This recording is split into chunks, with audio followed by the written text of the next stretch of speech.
qual é a minha visão do papel do liberalismo na política. Para muitas pessoas, essa resposta parece ser óbvia, né? A função do liberalismo na política é transformar a política numa entidade liberal que defende das liberdades e pipipipopopó, aquela coisa toda. Eu tenho uma visão um pouco contrastante e para isso eu preciso falar um pouquinho antes do que eu vejo que é o liberalismo, a essência do que é o liberalismo. Então, o liberalismo, quando as pessoas tentam defini-lo, é um termo muito amplo, é um termo muito vago. E quando a gente tenta fazer uma redução disso, muitas vezes a gente traz uma resposta do tipo: o liberalismo é a defesa da liberdade. Eu acho que um dos problemas fundamentais do movimento liberal é que muitas vezes essa liberdade não é muito bem decodificada. Eu acredito que existem várias pessoas que defendem a liberdade para si. E aí é muito fácil. É muito fácil você defender liberdade para você mesmo. Quem não quer ser livre, não é mesmo? Uma pessoa autoritária, ela ainda assim vai defender a sua própria liberdade. Então não é a defesa da liberdade por si só que define alguém como um verdadeiro liberal. O exercício do liberalismo, então, para minha percepção, é a defesa da liberdade alheia, a defesa da liberdade das outras pessoas, inclusive entrando numa posição onde muitas vezes a gente pode perder um pouco ou diminuir um pouco a nossa própria liberdade em prol de aumentar a liberdade de uma outra pessoa que possui menos que a gente. É como se fosse uma ideia de compaixão de liberdade alheia. A ideia é que se eu vejo alguém que tem sua independência em risco, eu, que já tenho a minha independência razoavelmente construída, eu posso ceder um pouco da minha autonomia para que essa pessoa possa ter mais independência. É um pouco de níveis de liberdade aí que são aplicados de forma a gente priorizar quem tem menos liberdade e não somente em maximizar a nossa própria liberdade. Muitos dos problemas que eu encontro ao ver pessoas que supostamente se dizem liberais, mas que na prática elas não estão representando os valores liberais, são pessoas que elas defendem o liberalismo como um mecanismo de aumentar a própria liberdade individual e não necessariamente maximizar a liberdade na sociedade, reduzindo desigualdades, reduzindo pobreza e, de forma mais direta ao ponto, maximizando a liberdade das pessoas que menos a têm. É o famoso caso, por exemplo, de youtubers aí que falam, ou de pessoas de mais à direita, que falam assim, não, que a Lei Áurea foi um absurdo, porque tirou a liberdade dos donos, tirou os direitos de propriedade dos donos de escravos. E o cara simplesmente esquece que a escravidão é a destruição máxima da liberdade individual, de uma liberdade que o indivíduo possa ter. Então o cara pensa assim, o chefe, o fazendeiro, o dono de escravo está perdendo ali sua propriedade privada, ele está perdendo um pouquinho da autonomia que ele tem ali de recursos para o seu dia a dia. Mas ele está menosprezando, ele está pouco se importando com outro ser humano que está tendo a negligência total de sua liberdade de viver. Não pode nem buscar a própria independência de fazer o que quer, quando quer. É muito difícil encontrar pessoas que são verdadeiramente liberais. É muito fácil a gente encontrar pessoas que defendem propostas liberais, políticas liberais, mas porque elas sabem que aquilo ali vai aumentar a sua própria liberdade, aquilo ali vai melhorar a sua própria vida, mas quando chega na hora de defender uma liberdade que talvez até possa lhe prejudicar no curto prazo, mas que vai melhorar para todo mundo, a pessoa chega e fala, não, aí eu vou fazer vista grossa, aí eu vou selecionar o que eu vou defender ou não.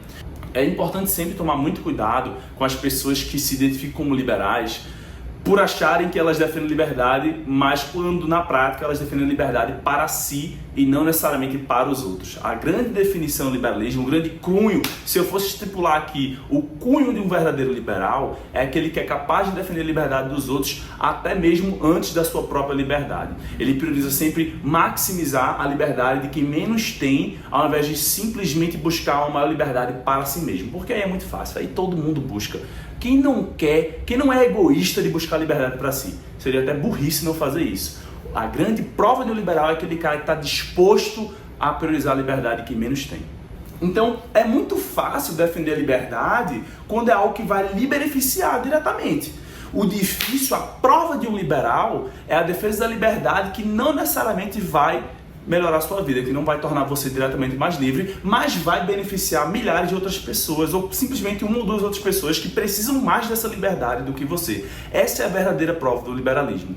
E aí a gente entra num problema que é, eu não vejo isso acontecendo com a maior parte da população brasileira. E tá tudo bem. Eu não acho que a gente vai chegar num mundo utópico onde a maior parte da população brasileira e mundial vai ter um apreço pela liberdade alheia mais do que a sua própria liberdade. Eu não acho que isso vai acontecer. E aí a gente entra então num problema. Por muito tempo eu fiquei aflito, eu ficava pensando, pô, lascou. Se a gente nunca vai chegar nesse mundo utópico das pessoas que vão talvez até negligenciar sua própria liberdade em prol da liberdade dos outros, como é que a gente vai resolver o problema da política? Como é que a gente vai transformar o Brasil num país liberal? Qual é a proposta do liberalismo? Qual é a função do liberalismo neste caso? Minha visão mais moderna é a seguinte: a ideia do liberalismo não é ser hegemônico, não é transformar o Brasil num país liberal politicamente. A gente vai ter sempre candidatos do executivo liberais, 100% liberais, disputando eleições para algo majoritária. Não é isso não. A minha visão do liberalismo é o seguinte, que nós como os liberais somos os fiéis de balança. A gente deve influenciar tanto a direita quanto a esquerda. O liberalismo ele não é uma ideologia política que se encaixa como direita ou como esquerda. Eu já falei em outros vídeos aqui no canal sobre como o liberalismo ele flutua entre direita e esquerda a depender de quem está mais fraco. A ideia do liberalismo, portanto, é influenciar ambos os lados, que muitas vezes vão tender ao autoritarismo e influenciar de forma positiva. Quando a gente pensa nessa influência do liberalismo, a gente pode pensar em alguns exemplos que me vem aqui na cabeça, como, por exemplo, a modernização das ideias da esquerda. Então, a esquerda, hoje em dia, o retrato da esquerda é que ela defende direitos humanos, ela defende democracia. Isso são ideias liberais.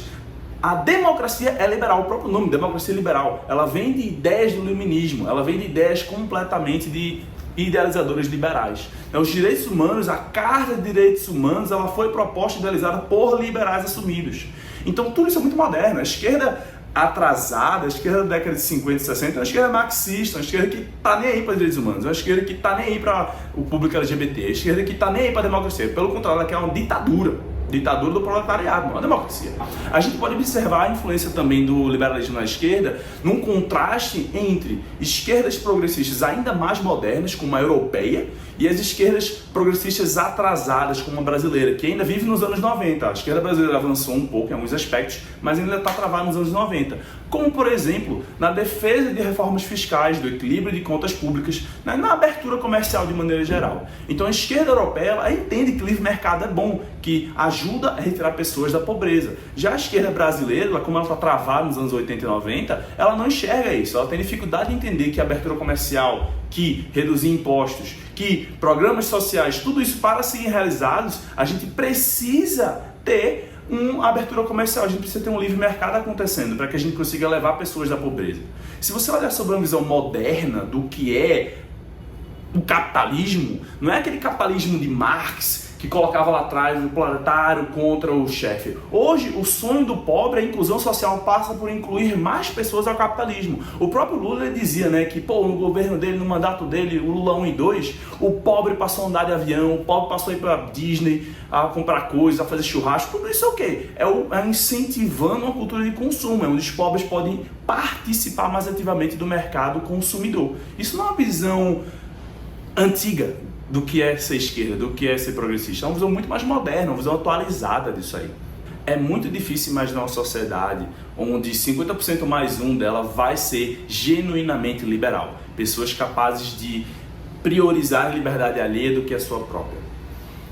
Como isso não é possível, como eu não acredito nesse mundo utópico, não dá para imaginar então que a proposta ou que o drive do liberalismo seja eleger políticos 100% liberais ou verdadeiramente liberais, porque a gente nunca vai ter esse segmento da população para apoiar. O papel do liberalismo, portanto, é muito mais influenciar direitas e esquerdas a buscarem caminhos mais condizentes com a liberdade.